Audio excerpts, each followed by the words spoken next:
Today, we're unlocking the true underlying explanation of entropy. We aren't just going to memorize what happens in thermodynamics. We're going to prove exactly why the universe behaves the way it does. Think about this for a second. When a rainstorm begins, the drops hit the ground in a completely disorganized, scattered mess. Why do falling raindrops never land in perfectly straight, orderly rows? It's a really fascinating physical mystery. The crazy truth is, it's not actually impossible for rain to fall in a perfect grid. It's just astronomically unlikely. And that is simply because there are vastly more disorderly ways to fall than orderly ones. By the end of this lecture, you're going to master 3 vital concepts. First, the mathematical probability of disorder. Second, the difference between macrostates and microstates. And third, Boltzmann's famous entropy equation. You'll understand the core concept, the formula, and exactly how to apply it. Section 1. The probability of disorder, the 5-coin toss. Okay, let's dive into this. To really grasp the sheer probability of disorder, let's start with a super simple, everyday random process, tossing 5 coins. First up, we need to nail down some vocabulary. Let's define a macrostate. A macrostate is just the overall property of a system. It doesn't care about the exact detailed order of the pieces. For example, if you toss those 5 coins and get 3 heads and 2 tails, that big picture result, 3 heads and 2 tails, that's your macrostate. We literally don't care which specific coin landed on which side, just the overall result. On the flip side, we have the microstate.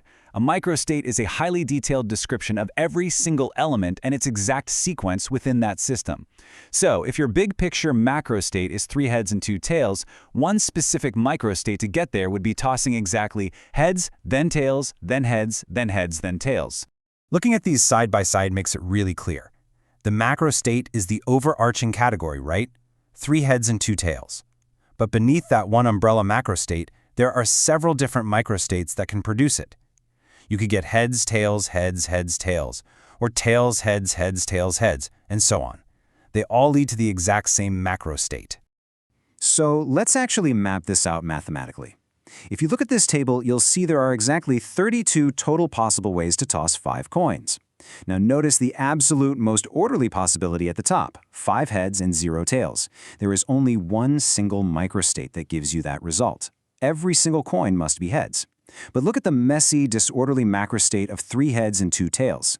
Because there are so many different combinations that give you this outcome, there are 10 microstates for it. The crucial takeaway here is that getting a messy, disorderly mix of heads and tails is mathematically 10 times more probable than getting perfect order, just by pure chance. Section 2. Scaling up to 100 coins. The dramatic shift in probability. Now, 5 coins is a tiny system. When we scale this up to tossing 100 coins, look at this massive number, 1.27 times 10 to the 30th power. That is 1.27 million trillion. If you toss 100 coins, that is the total number of different microstates, the different ways those individual coins can land. It's mind-boggling. Out of that colossal number of possibilities, guess how many microstates give you the perfectly orderly arrangement of 100 heads? Exactly 1. Just one way. To put that completely wild number into perspective, if you tossed 100 coins once every single second, you could expect to get 100 heads once in 2 times 10 to the 22nd years. That is 1 trillion times longer than the age of the entire universe. So for all practical purposes, the chances of it spontaneously happening are 0. And this table right here brilliantly illustrates the statistical dominance of disorder. 100 heads has 1 microstate, but the completely disordered, messy arrangement of 50 heads and 50 tails, it has 1.0 times 10 to the 29th microstates. It is overwhelmingly, unavoidably likely.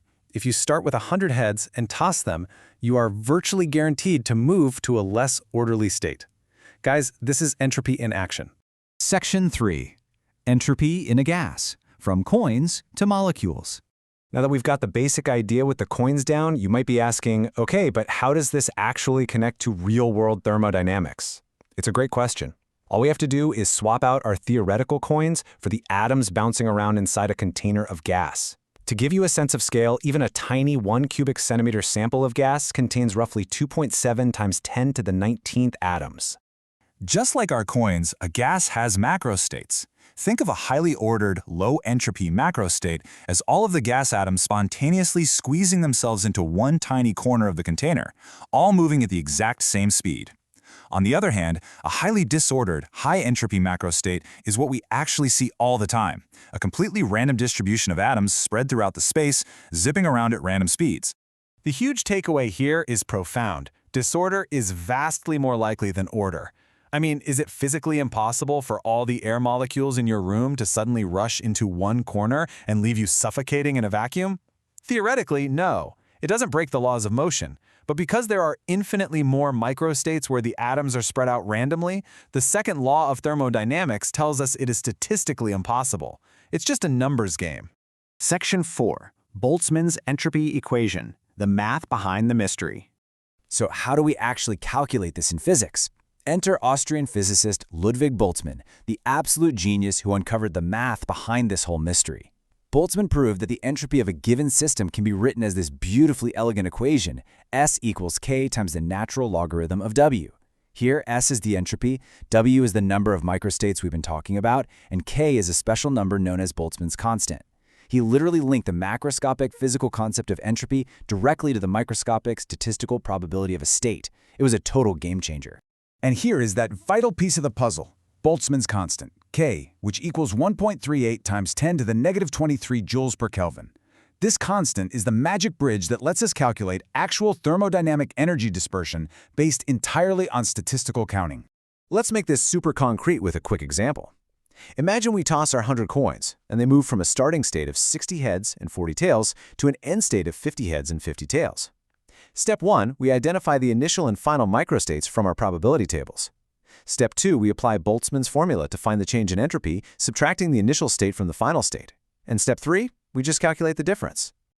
When we plug the numbers in, we get a change in entropy, that's delta S, of positive 2.7 times 10 to the negative 23 joules per Kelvin. Because this number is positive, it proves mathematically that the system has naturally moved to a less orderly, more probable, higher entropy situation.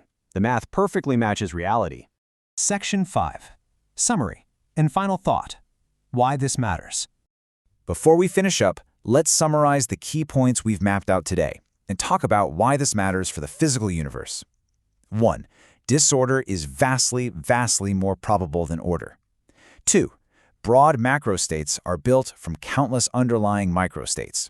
And 3, this is the big one, entropy increases not because of some mystical physical force pushing things around, but simply because of overwhelming mathematical probability. I'm going to leave you with this final thought. Think about a melted puddle of water. Why is it an utter impossibility for that puddle to spontaneously refreeze back into a perfect ice cube in a warm room? Well, as we've learned, to decrease the entropy of that much water even by a tiny fraction carries a probability of roughly 1 in 10 to the 30th power. The universe simply won't allow it because the math of reality demands that things disperse. Thank you for joining me in this explainer. If you want to see how this exact mathematical principle dictates the inevitable end of the universe itself,